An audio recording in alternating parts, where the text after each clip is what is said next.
The problem with most organizational charts is that they only show the internal structure of the business. They don't tell the people within that structure how decisions are made. Here's what an organizational chart is. It's a visual representation of how a business makes decisions. So in a nutshell, your organizational chart should be a decision-making machine for your construction business.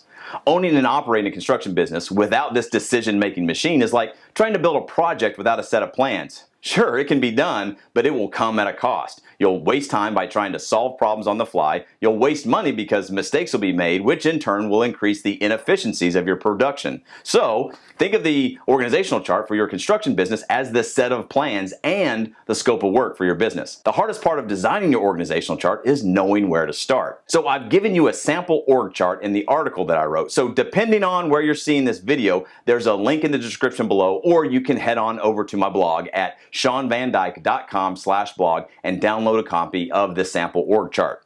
Now, your org chart is laid out in two axes, the x-axis and the y-axis. The x-axis represents the divisions of your business, and the y-axis represents the roles within your business. The divisions run horizontally, and the roles get stacked up vertically, and that's how we're going to build this out. So, back to why you need an org chart. If everything depends on you, the business owner, then you will remain the bottleneck of your organization. If you want to remove yourself as the bottleneck, then step one of creating an organizational chart that actually works is to define the divisions of your business. Most construction companies have at least 3 divisions: operations, administration, and financial. Now, you may have more, and that's fine, but let's stick with those 3 for the purposes of this video. If this is the first time you've ever attempted to create an organizational chart for your construction business, then don't worry, just keep it simple. List the divisions of your construction business along the x-axis and then define them by how they serve your business. For example, operations, I would define that in how we produce the work, the product, or the service.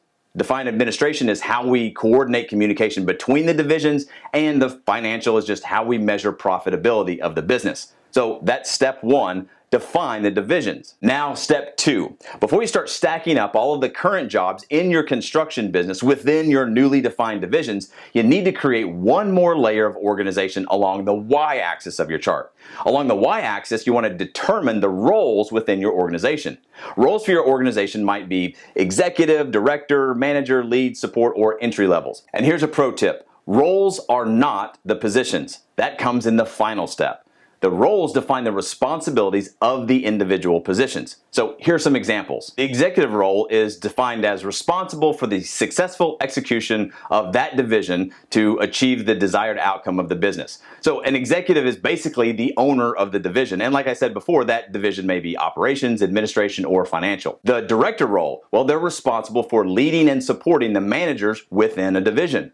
And that leads to the manager role. They're responsible for communication and coordination of the various teams for which they are responsible. The lead role, well, they're responsible for leading team or teams to produce the work and training others on the teams. The support role is going to assist the leads, the managers, and other personnel to accomplish assigned tasks to achieve goals. And maybe your entry role is responsible to perform the assigned tasks and contribute to the success of the team. Each role in your organizational chart is a level within your organization. Okay, now that you have defined the divisions within the organization along the x-axis, you've determined the roles or the levels of responsibilities along the y-axis, then the last step is to design the individual positions and give them a name. Now, don't make this hard. The name of the executive, director, and managerial positions will most likely come from a combination of the name of the division and the role. So, for example, Chief Financial Officer, CFO, is the executive level position for the person responsible for the financial division of the company. The Director of Operations, well, they're going to maybe report to the Chief Operating Officer, and project managers report to the Director of Operations.